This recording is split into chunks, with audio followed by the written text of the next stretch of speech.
There was a stranger that came into our town. He was tall. He had a dark look about him. There was a special brilliance in his eyes. When he looked at you, there was a feeling that he could see right down into the bottom of your soul.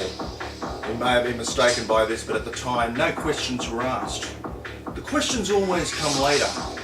All we cared about was the mystery that we sensed in this stranger. We waited to see what would happen. One evening that was different from all others. He gathered us together in the great Exodus Toastmasters Hall, and with the light shining on him and through him, he stood there in the apex arch of the assessors, and we hid in the horseshoe of hesitation. And then out of his tallness came the chanting.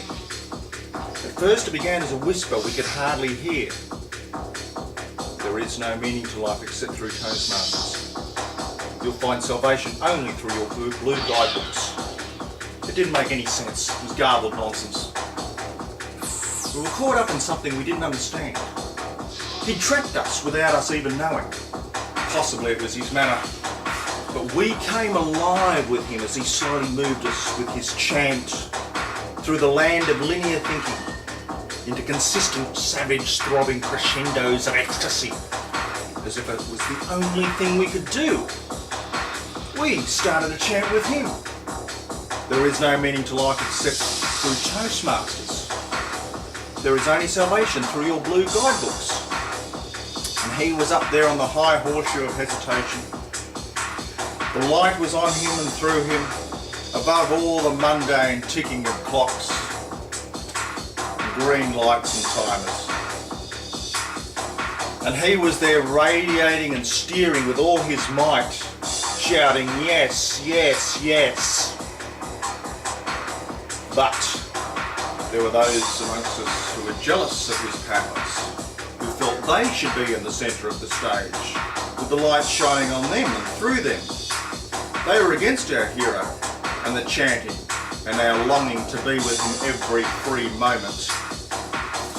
So little by little, a little later, these critics set to work to make nonsense of the sense that we were making. And they succeeded. They destroyed our hero's faith in himself. He didn't have it anymore. After a few disappointing times in the Exodus Hall, the light went out of him. They ripped and tore shreds off his soul until he was a shriveled shell of a man.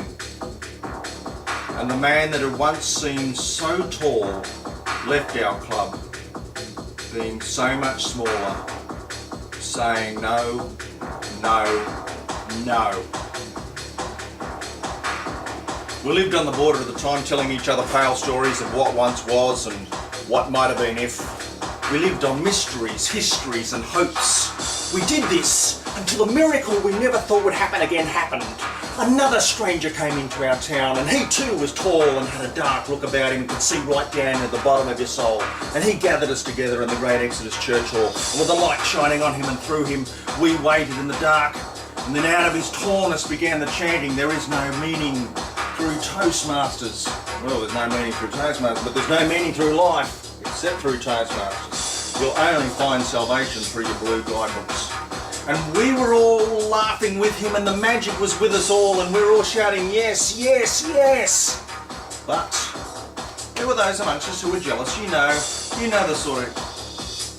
They did. Little by little, a little later, these critics put us back on the narrow path of structure and conformity, and they've kept us here by locking our twisted gates and cellar doors. This is the way things have been in our club since anyone cares to remember. By the way, how are things in your club?